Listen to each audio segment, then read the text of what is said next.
Hello friends, welcome to study 147। आज के इस वीडियो में हम आधुनिक भारत को कवर करेंगे। आधुनिक भारत जिसका समय काल था 1857 से लेके 1947। इसके अंदर प्रमुख चार घटनाओं को कवर करेंगे। 1857 का विद्रोह, नरमपंथी यानी जो उदारवादी चरण है इसको कवर करेंगे, और गर्मपंथी उग्रवादी चरण जिसका समय काल था 1905 से लेके 1917, और एक है गांधी युद्ध।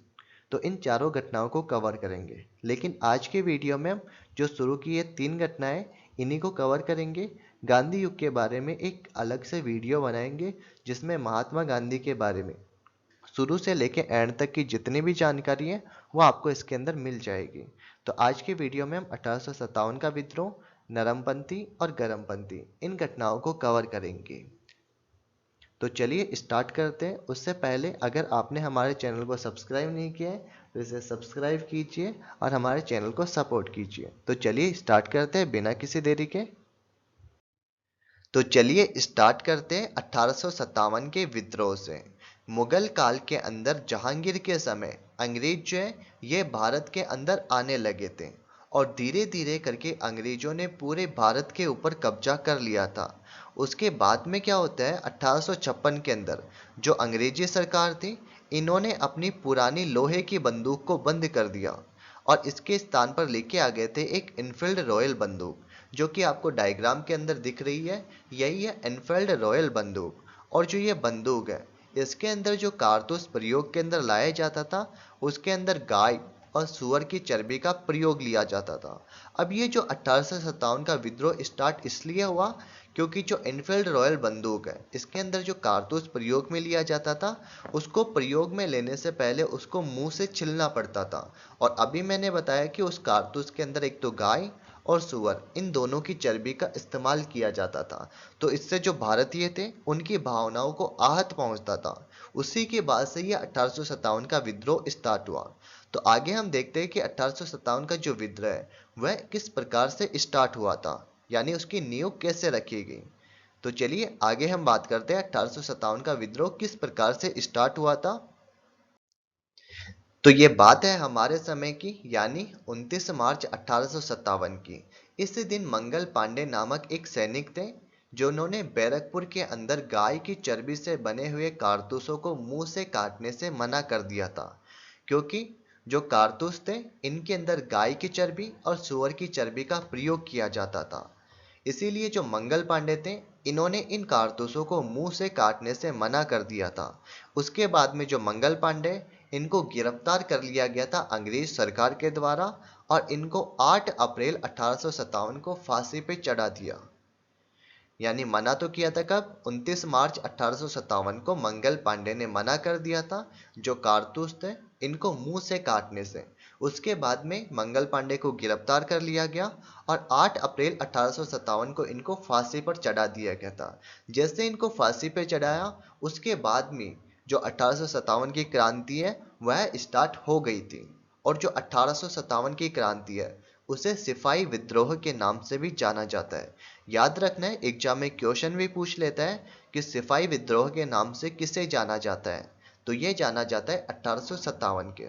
ये आपको डायग्राम में दिख रहा है, ये है मंगल पांडे जिनको फांसी पे चढ़ा दिया था 8 अप्रैल 1857 को।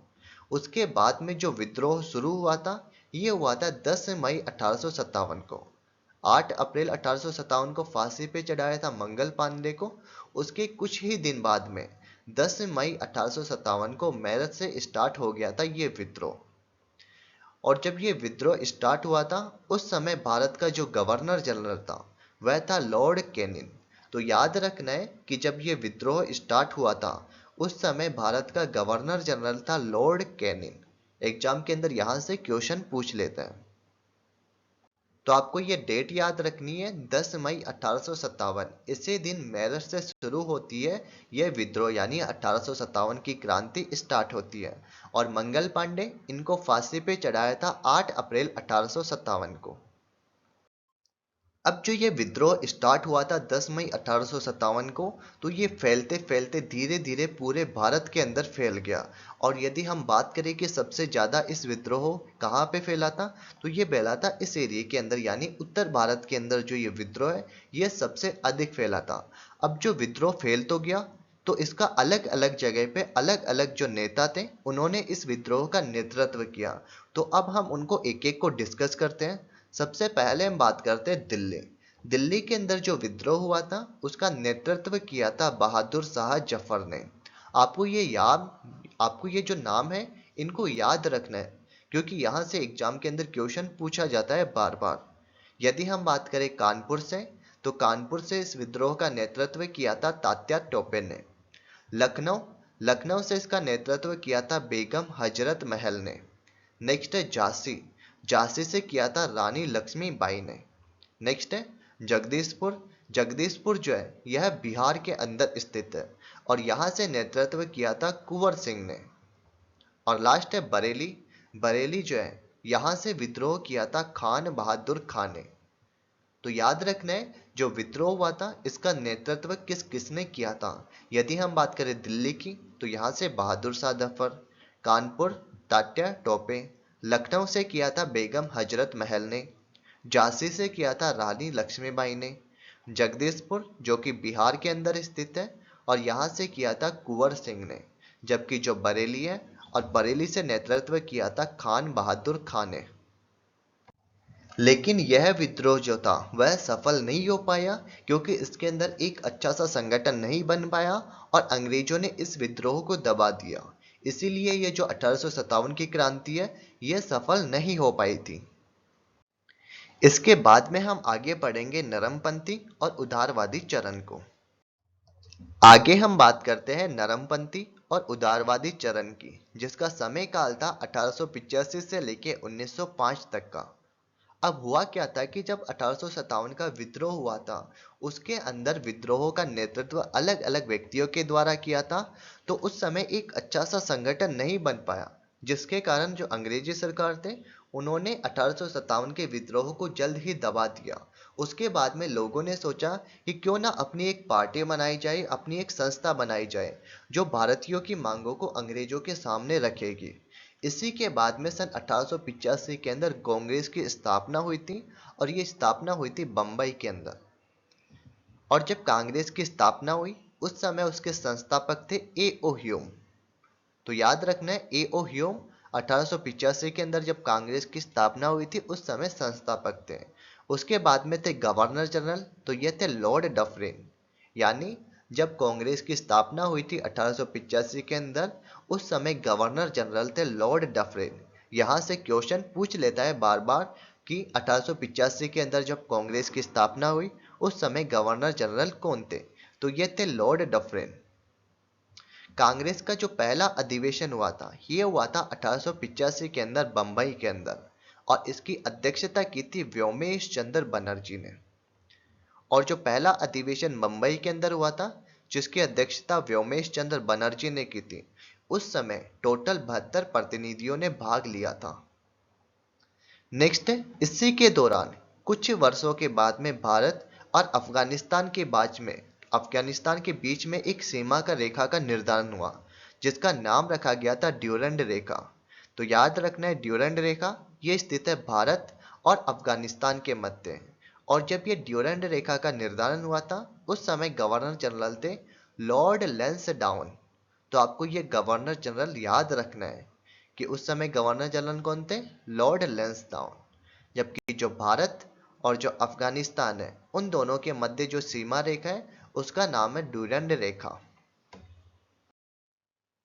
आगे हम बात करते हैं 1887 से लेकर 1891 तक की कुछ महत्वपूर्ण घटनाएं, जिसमें सबसे पहले हम बात करते हैं 1887 की।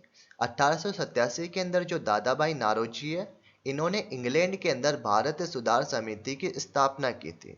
भारत सुधार समिति की स्थापना का उद्देश्य था कि भारतीय जनता पर अंग्रेजों के द्वारा जो अत्याचार होते हैं उनको रोकना। इसीलिए दादा भाई नारोजी ने 1887 के अंदर भारत सुधार समिति की स्थापना की थी। लेकिन जैसे यह समिति बनी उसके बाद में ब्रिटिश सरकार का रुख कांग्रेस के प्रति कठोर होता चला गया। क्यों? क्योंकि जो कांग्रेस पार्टी की स्थापना की गई थी वह इसलिए की गई थी कि भारतीय जनता की जो मांगे उनको ब्रिटिश सरकार तक पहुंचाया जा सके। उसके बाद में ब्रिटिश सरकार ने भारतीयों पर अत्याचार शुरू कर दिया था। लेकिन उसी के बाद में एक समिति बनाई गई थी, भारत सुधार समिति, और इस समिति के बनने के बाद में ब्रिटिश सरकार का रुख कांग्रेस के प्रति कठोर होता चला गया। यहीं पे आपको एक और इम्पोर्टेंट बात याद रखनी है कि कांग्रेस के जो पहले मुस्लिम अध्यक्ष थे यह बने थे सन 1887 के अंदर बदरुद्दीन तैयब जी। और जो बदरुद्दीन तैयब जी है ये बने थे कांग्रेस के तीसरे अधिवेशन के अंदर जो मद्रास के अंदर हुआ था। और कांग्रेस के जो पहले अंग्रेज अध्यक्ष हैं यह बने थे जॉर्ज यूलू, और ये बने थे कांग्रेस के चौथे अधिवेशन के अंदर जो कि 1888 को इलाहाबाद के अंदर हुआ था। तो याद रखना है, तीसरे अधिवेशन जो कि 1887 के अंदर हुआ उसमें तो बने थे बदरुद्दीन तैयब जी, जबकि जो कांग्रेस का चौथा अधिवेशन हुआ था 1988 के अंदर इलाहाबाद के अंदर उसमें बने थे अंग्रेज अध्यक्ष थे जॉर्ज यूलू। नेक्स्ट है 1892। तो 1892 की एक महत्वपूर्ण घटना है कि जो दादा भाई नारोजी है इन्होंने इंग्लैंड की पिंसवारी नामक संस्थान से, यानी जो पिंसवारी नामक स्थान है वहां से सांसद का चुनाव लड़ा और इंग्लैंड की संसद में पहुंचने वाले ये पहले भारतीय बन गए थे। तो एग्जाम के अंदर क्वेश्चन पूछ लेता है कि दादा भाई नारोजी इन्होंने 1892 के अंदर कौन से स्थान से सांसद का चुनाव लड़ा था। तो इन्होंने लड़ा था इंग्लैंड के पिंसवारी नामक स्थान से, और ये इंग्लैंड की संसद में पहुंचने वाले पहले भारतीय बन चुके थे। अब आगे हम गर्मपंथी चरण के बारे में पढ़ेंगे, लेकिन उससे पहले हम डिस्कस करते हैं उदारवादी नेता और एक थे उग्रवादी नेता। अब ये थे क्या क्या? तो उदारवादी नेता जो थे ये हिंसा के विरोध में थे, यानी यह यदि अपनी कोई मांग अंग्रेजी सरकार के सामने रखते थे तो ये अपील करते थे अंग्रेजी सरकार से।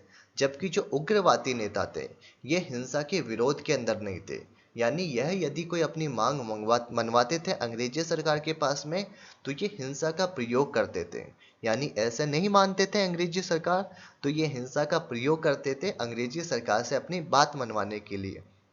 तो ये थे उदारवादी नेता और एक थे उग्रवादी नेता। अब इनके अंदर प्रमुख नेता थे, वो उदारवादी चरण के अंदर तो थे दादा भाई नौरोजी, गोविंद रनाडे, एक थे गोपाल कृष्ण गोखले और एक थे मदन मोहन मालवीय। तो ये सभी थे उदारवादी नेता। जबकि यदि हम उग्रवादी नेता की बात करें तो इनके अंदर थे लाल बाल पाल, यानी लाल से मिलके बन जाएगा लाला लाजपत राय, पाल से मिलके बन जाएगा बाल गंगाधर तिलक, और जो पाल है इससे बनेगा विपिन चंद्र पाल। तो ये थे उग्रवादी नेता। उग्रवादी नेता के अंदर एक और बात याद रखनी है कि एक थे अरविंद घोष जो कि उग्रवादी नेता के अंतर्गत ही आते हैं। तो उग्रवादी नेता कौन थे? लाल बाल पाल, यानी लाला लाजपत राय, बाल गंगाधर तिलक और विपिन चंद्र पाल। इन तीनों को आगे हम डिटेल से डिस्कस करेंगे। यहाँ पे ओनली फॉर आपको थोड़ा नाम याद रखना है कि उदारवादी नेता कौन थे और उग्रवादी नेता कौन कौन से थे।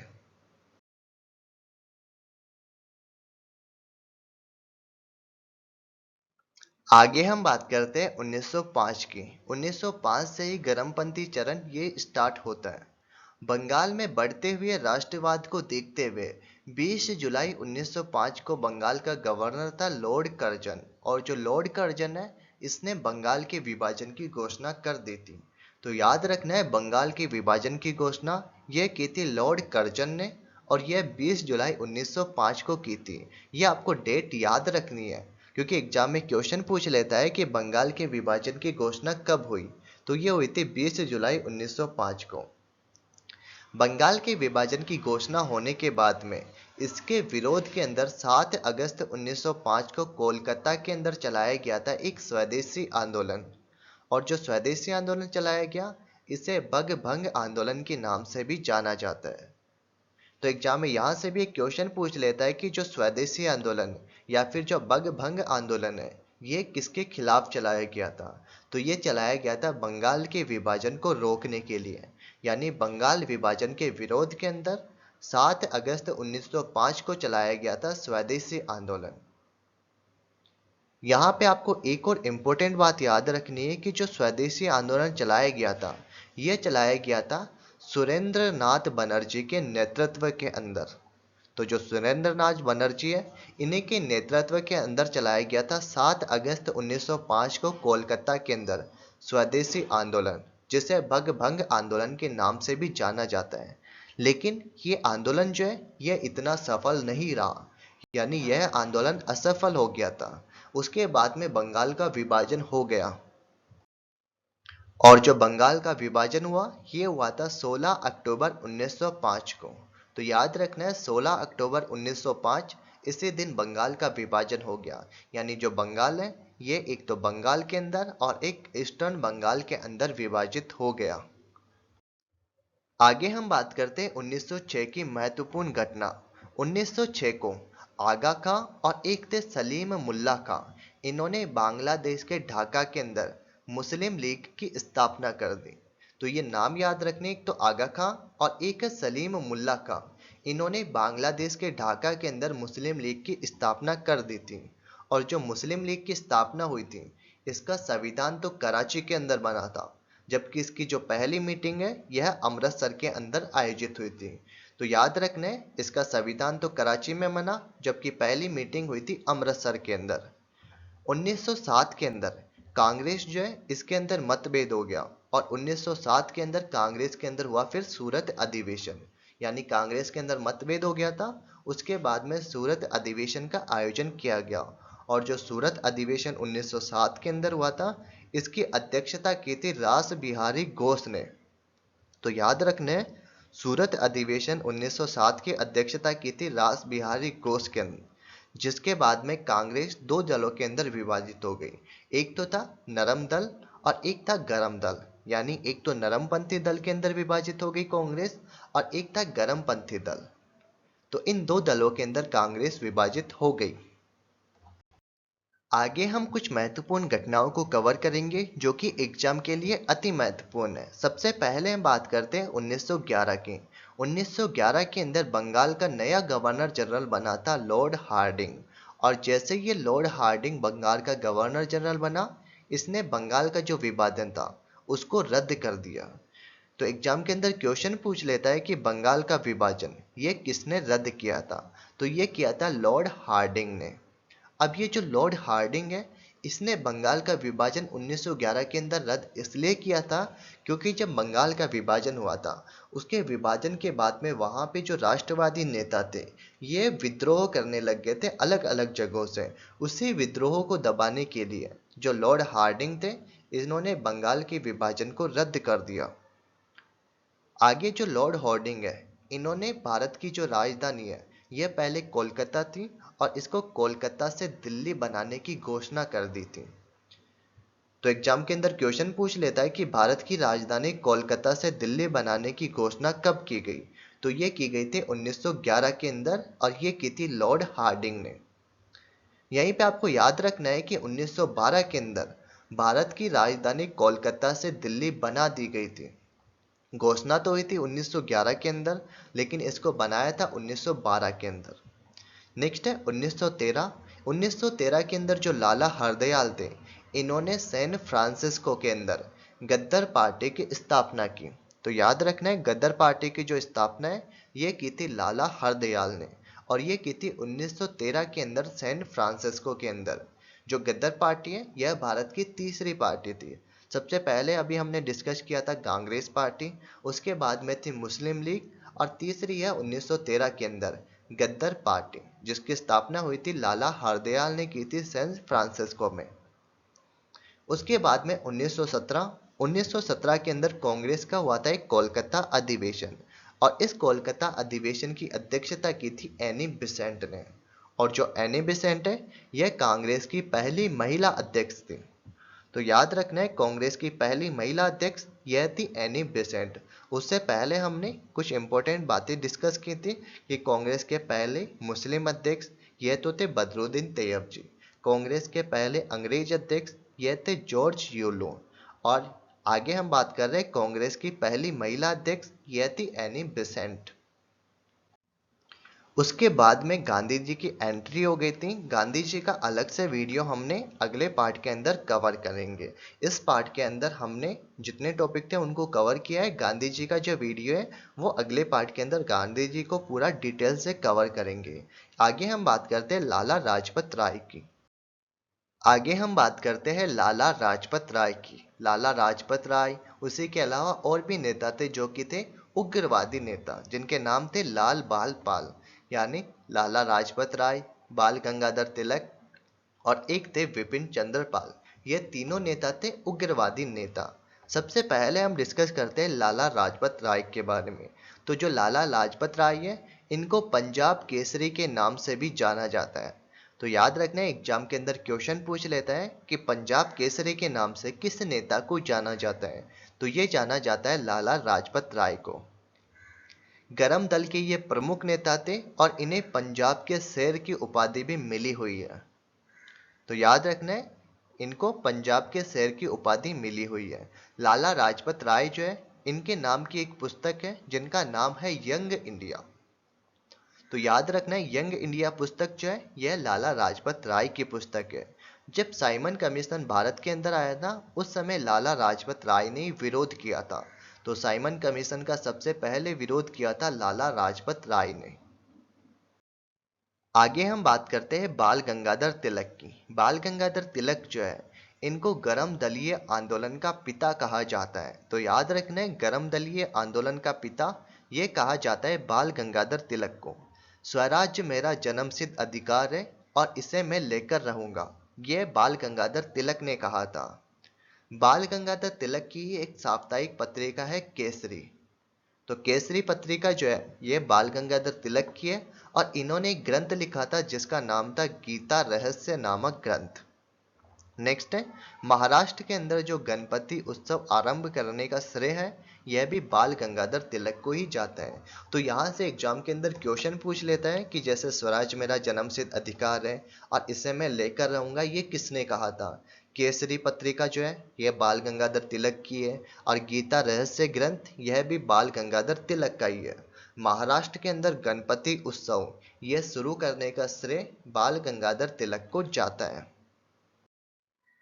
नेक्स्ट है विपिन चंद्र पाल। विपिन चंद्र पाल जो है यह लाल बाल पाल का एक प्रमुख हिस्सा थे, यानी जो गरम जलीय नेता थे ना, लाल बाल पाल, इसी का एक प्रमुख हिस्सा थे विपिन चंद्र पाल। और भारत में क्रांतिकारी और उग्रवादी गतिविधियों को अंजाम देने के अंदर ये विश्वास रखते थे। तो यह थे विपिन चंद्र पाल।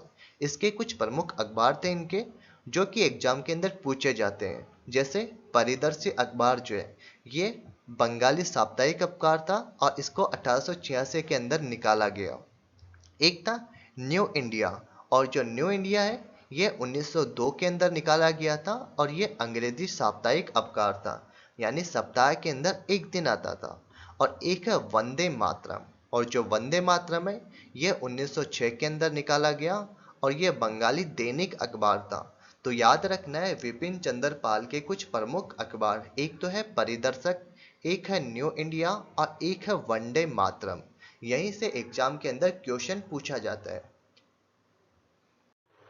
तो यह था आज का हमारा वीडियो, जिसमें हमने 1857 का विद्रोह, नरमपंथी और गरमपंथी दल, इन सभी को अच्छे से डिस्कस किया है। अगर आपको हमारा वीडियो अच्छा लगा हो तो इसे लाइक और शेयर कीजिए। साथ ही हमारे YouTube चैनल स्टडी 147 को सब्सक्राइब कीजिए और बेल आइकन को दबाइए लेटेस्ट स्टडी वीडियो सबसे पहले देखने के लिए। अगले वीडियो हम गांधी जी, इनके बारे में डिटेल से कवर करेंगे और इनके जितने भी आंदोलन हैं उन सभी को भी कवर करेंगे सिंपल तरीके से।